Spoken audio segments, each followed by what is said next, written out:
Mina pour accomplir l'un des principaux rites du Hajj. Et la Russie s'efforce de donner une image de normalité, qu'il s'agisse du Kremlin ou du groupe paramilitaire Wagner, dont le chef Evgeny Prigojine a pourtant défié Vladimir Poutine.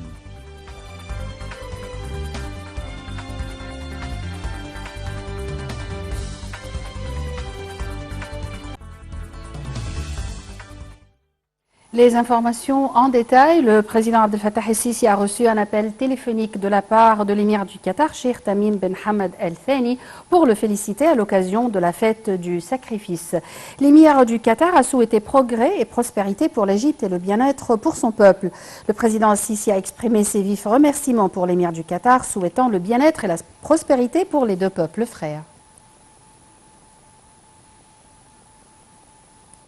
Le chef de l'État a également reçu un appel téléphonique de l'émir du sultan d'Oman, le sultan Haytham Ben Tariq Al Saïd. Son Altesse a présenté au président el-Sisi les félicitations à l'occasion de la fête du sacrifice, souhaitant progrès et prospérité pour l'Égypte et le bien-être pour son peuple frère. Pour sa part, le président el-Sisi a exprimé ses vifs remerciements pour le sultan d'Oman, souhaitant le bien-être et la prospérité pour le peuple omanais frère.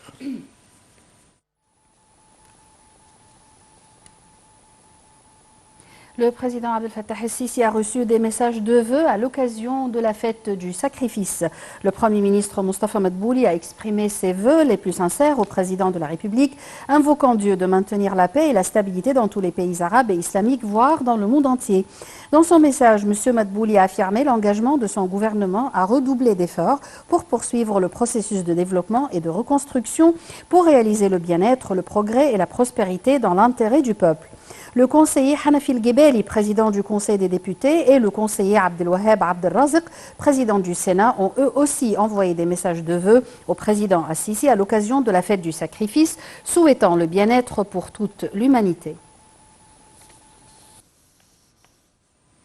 Le grand imam de l'Azhar, Cheikh Ahmed Tayyib, a déclaré que les fêtes sont une grande opportunité pour renforcer la fraternité et l'unité entre musulmans et coptes.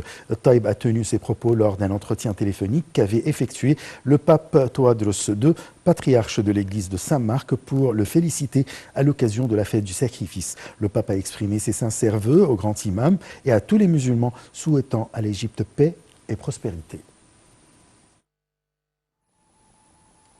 Des centaines de milliers de pèlerins musulmans sont arrivés aujourd'hui sur le site de Ména, à quelques kilomètres de la grande mosquée de la Mecque, pour accomplir l'un des principaux rites du Hajj, le grand pèlerinage musulman dans l'ouest de l'Arabie Saoudite. Le point.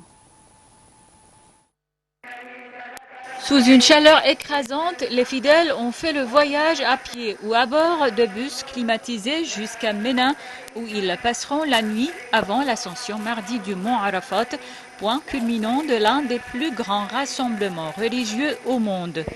Après avoir accompli dimanche le rite du Tawaf, la circumambulation qui consiste à faire le tour autour de la Kaaba, les fidèles dormiront dans des tentes blanches climatisées à Ména.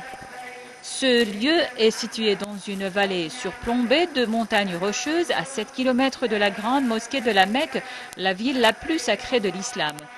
Le Hajj, qui consiste en une série de rites codifiés qui se déroulent sur plusieurs jours au cœur de la Mecque et ses environs, est l'un des 5 piliers de l'islam.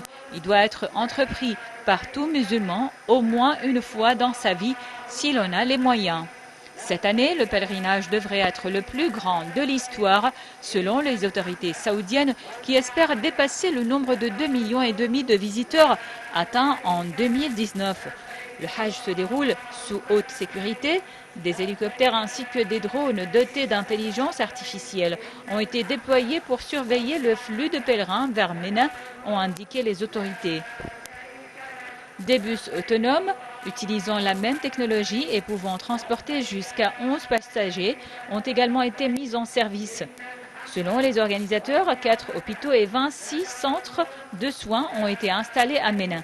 Après la nuit à Ména, les pèlerins passeront plusieurs heures mardi à prier et réciter le Coran sur le mont Arafat, où le prophète Mohammed, paix et bénédiction sur lui, aurait prononcé son dernier sermon.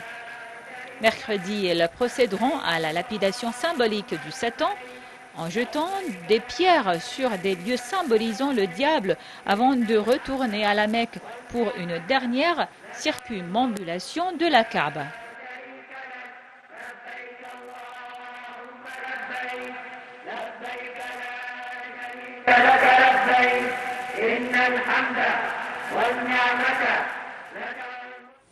Les forces de défense aérienne célèbrent aujourd'hui leur 53e journée qui marque la mise en place le 30 juin 1970 d'un mur antimissile. À cette occasion, le commandant des forces de défense aérienne, le général Mohamed Higazi, a tenu une conférence de presse au cours de laquelle il a souligné que les héros de ces forces s'étaient sacrifiés en faveur de la patrie et avaient concrétisé d'extraordinaires actes d'héroïsme en vue de préserver la dignité de l'Égypte. Il a salué les pionniers des forces de défense aérienne et leur personnel pour leur rôle dans la protection du pays.